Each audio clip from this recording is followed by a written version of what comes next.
Hello students, welcome back your YouTube channel goal of life with study. I hope आप सभी अच्छे होंगे और आपकी तैयारी अच्छी तरीके से चल रही होगी। जैसा कि आपने थंबनेल में देख ही लिया है, आज हम बात करने वाले हैं एक टॉपिक के बारे में। जैसा कि आपको पता भी है कि हमने 12th बायोलॉजी के लिए लक्ष्य बैच चला रखा है। तो यदि आप भी 12th बायोलॉजी की तैयारी कर रहे हैं या फिर बायोलॉजी से जुड़ी हुई किसी प्रकार की इन्फॉर्मेशन आप प्राप्त करना चाहते हैं तो आप हमारे साथ जुड़ सकते हैं। हम बायोलॉजी से रिलेटेड कैरियर ऑप्शंस कोर्स पर जानकारी लाते रहते हैं। इसके साथ हमने 12th के लिए एक बैच चला रखा है, लक्ष्य बैच, जो हमारा एग्ज़ाम तक चलेगा और इसमें जो क्रम वाइज वीडियो आती रहेंगी। हमने काफ़ी सारी वीडियो पहले भी बना रखी हैं। यदि आपने वो वीडियो नहीं देखी तो आप उन वीडियो को जाकर देख सकते हैं। तो चलिए, आज हम बात करने वाले हैं भ्रूण कोश या फिर मादा युग्मकोद्भिद के बारे में। इसको इंग्लिश में बोला जाता है एम्ब्रियोसेक या फिर फीमेल गैमेटोफाइट। तो इसकी हम बात करेंगे, ये होता क्या है।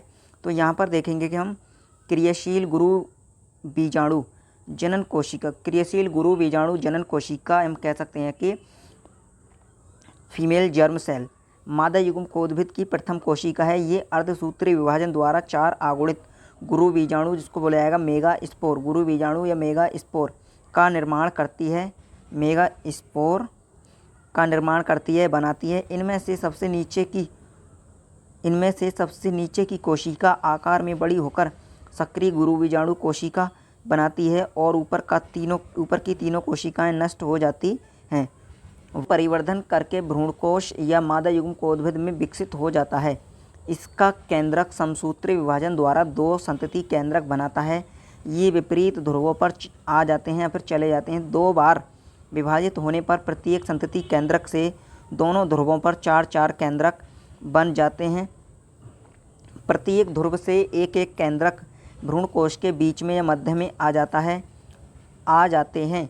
ये ध्रुव केंद्रक कहलाते हैं। समकित होकर द्वितीयक केंद्रक का निर्माण करते हैं। बीजांड द्वार की ओर स्थित तीनों केंद्रक कोशिका भित्ति से घिर जाते हैं और अंड समुच्चय का निर्माण करते हैं। अंड समुच्चय के बीच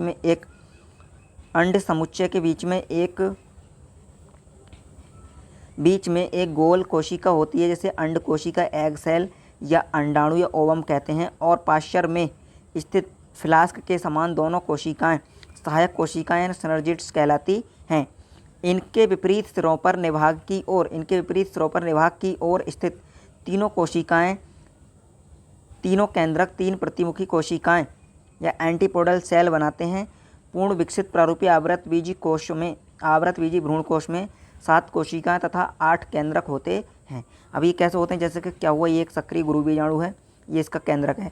इसमें क्या होगा, विभाजन होंगे, समसूत्री विभाजन, जिसके कारण एक केंद्रक ये बनेगा, एक ही बनेगा, 2 बन गए। फिर एक और 2 और विभाजन होंगे, जिनसे 2 से ये 2 होगा इधर, 2 इधर।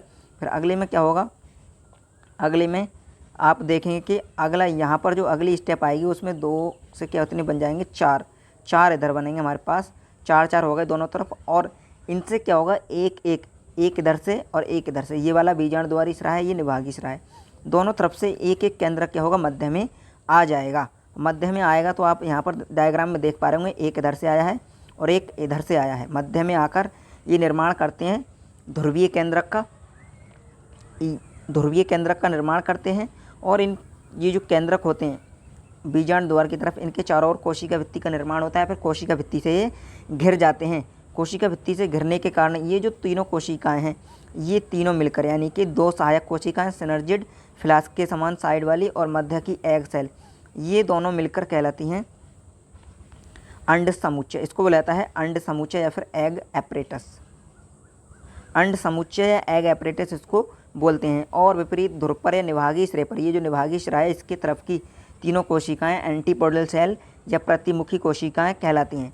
और ये जो द्वितीयक ध्रुवीय केंद्रक होते हैं, ये समकित होकर फ्यूज होकर निर्माण करते हैं द्वितीयक केंद्रक का। तो इस प्रकार से ये जो स्ट्रक्चर हमें दिखाई दे रहा है, ये होता है भ्रूणकोश या फीमेल गैमेटोफाइट। और फीमेल गैमेटोफाइट में 7 तो कोशिकाएं होती हैं और 8 केंद्रक होते हैं। 7 कोशिकाएं कैसे होती हैं, 3 कोशिकाएं ये हैं, 3 इधर हैं, 6 और एक ये बड़ी वाली कोशिका, एक ये कोशिका बड़ी वाली।